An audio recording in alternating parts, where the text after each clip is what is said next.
Hi అండి, నమస్తే. Welcome back to Ramya recipes vlogs. ఈరోజు వీడియోలో సాంబార్ రైస్ ఎలా ప్రిపేర్ చేయాలో చూపిస్తున్నానండి.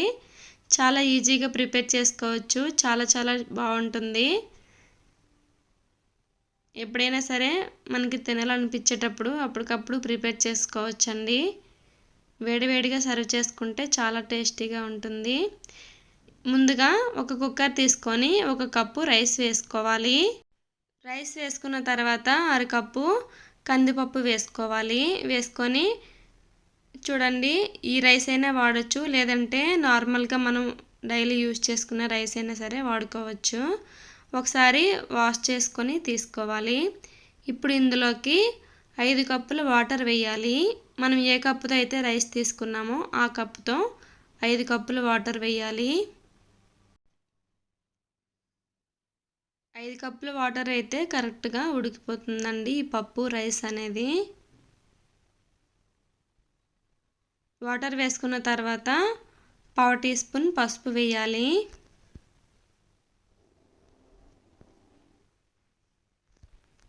తర్వాత ఇందులోకి 1/2 టీ స్పూన్ ఇంగువ వేయాలి.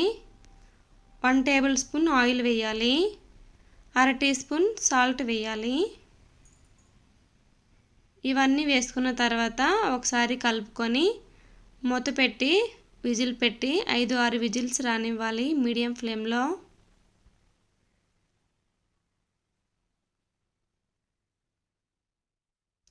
ఇప్పుడు సాంబార్ రైస్కి కావలసిన వెజిటేబుల్స్ని కట్ చేసుకుందాం.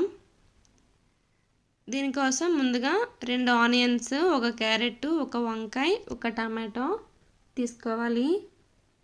ఇవే కాదండి, మీ దగ్గర ఏ వెజిటేబుల్స్ ఉంటే అవి తీసుకోవచ్చు. వీటిని బాగా క్లీన్ చేసుకొని ఈ విధంగా అన్ని పెద్ద ముక్కలుగా కట్ చేసుకోవాలి.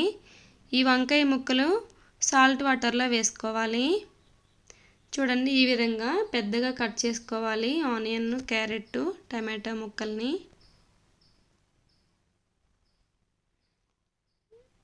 చూడండి, 5-6 విజిల్స్ వచ్చిన తర్వాత ప్రెషర్ మొత్తం పోయిన తర్వాత ఈ రైస్ని ఒకసారి గరిటెతో బాగా మిక్స్ చేసుకోవాలి. వీలైనంత మెత్తగా మ్యాష్ చేసుకోవాలి.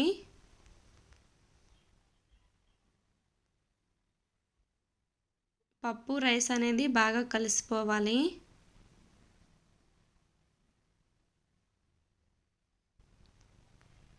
ఈ విధంగా మ్యాష్ చేసుకున్న తర్వాత స్టవ్ ఆన్ చేసి కళాయి పెట్టుకొని 3 టేబుల్ స్పూన్స్ ఆయిల్ వేసుకోవాలి. ఆయిల్ హీట్ అయిన తర్వాత 1 టేబుల్ స్పూన్ నెయ్యి వేయాలి.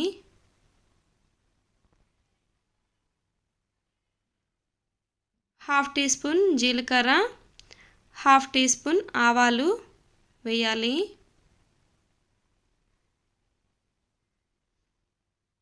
వీటిని 1 నిమిషం పాటు వేయించుకోవాలి. తర్వాత 2 ఎండుమిర్చిని తుంచి వేసుకోవాలి. అలాగే కొంచెం కరివేపాకు వేయాలి. ఇవి 2 నిమిషాల పాటు వేయించుకోవాలి.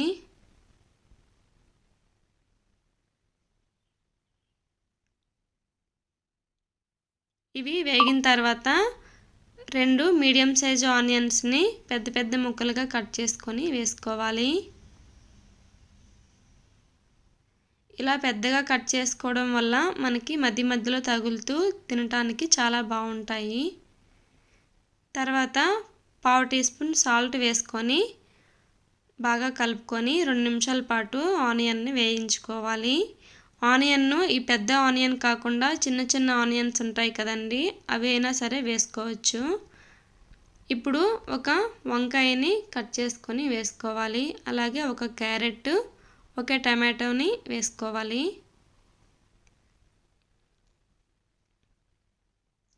వేసుకొని బాగా కలుపుకొని 2-3 నిమిషాల పాటు మూత పెట్టి మగ్గించుకోవాలి. వెజిటేబుల్స్ అన్నీ కొంచెం సాఫ్ట్ అయ్యేంత వరకు మగ్గించుకోవాలి. 5 నిమిషాల తర్వాత మూత తీసి చూడండి, వెజిటేబుల్స్ అన్నీ కొంచెం సాఫ్ట్ అయ్యాయి. ఇప్పుడు ఇందులోకి 2 కప్పుల వాటర్ వేయాలి. వాటర్ వేసుకొని ఒక 5 నిమిషాల పాటు ఉడికించుకోవాలి ఈ కూరగాయ ముక్కల్ని. ముందుగా ఒక చిన్న నిమ్మకాయ సైజ్ అంతా చింతపండుని ఈ విధంగా నానబెట్టుకోవాలి. నానబెట్టుకొని 1 కప్పు వరకు రసం తీసుకొని పక్కన పెట్టాలి. చూడండి కూరగాయ ముక్కలు అనేది కొంచెం ఉడికాయి. ఇప్పుడు ఇందులోకి 1 కప్పు చింతపండు రసం వేయాలి. వేసుకొని ఒకసారి బాగా కలుపుకోవాలి. 1/2 టీ స్పూన్ పసుపు వేయాలి.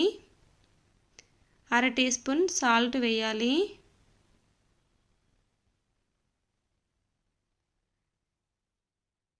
తర్వాత 1/2 టీ స్పూన్ ఇంగువ వేయాలి.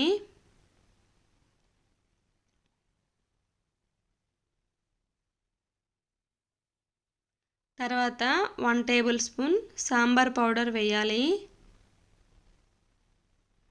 వీటన్నిటిని వేసుకొని ఒకసారి బాగా కలుపుకొని 2 నిమిషాల పాటు బాగా ఉడికించుకోవాలి. 2 నిమిషాల తర్వాత ముందుగా మనం ఉడికించి పెట్టుకున్న రైస్ని ఇందులోకి వేయాలి.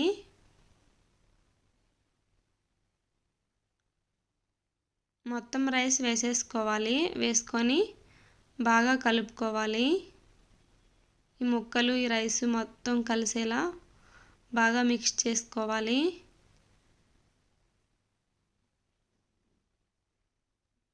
ఈ సాంబార్ రైస్ అనేది చాలా టేస్టీగా ఉంటుందండి. తప్పకుండా ఒకసారి ట్రై చేసి చూడండి.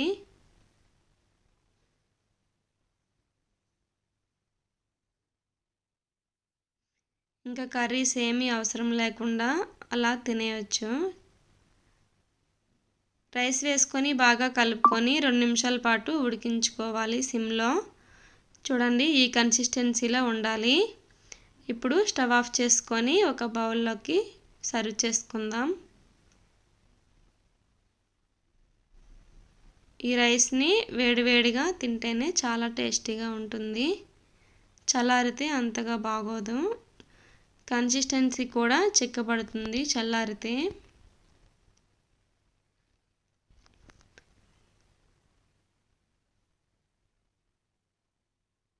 ఇలా మొత్తాన్ని ఒక బౌల్లోకి తీసేసుకోవాలి.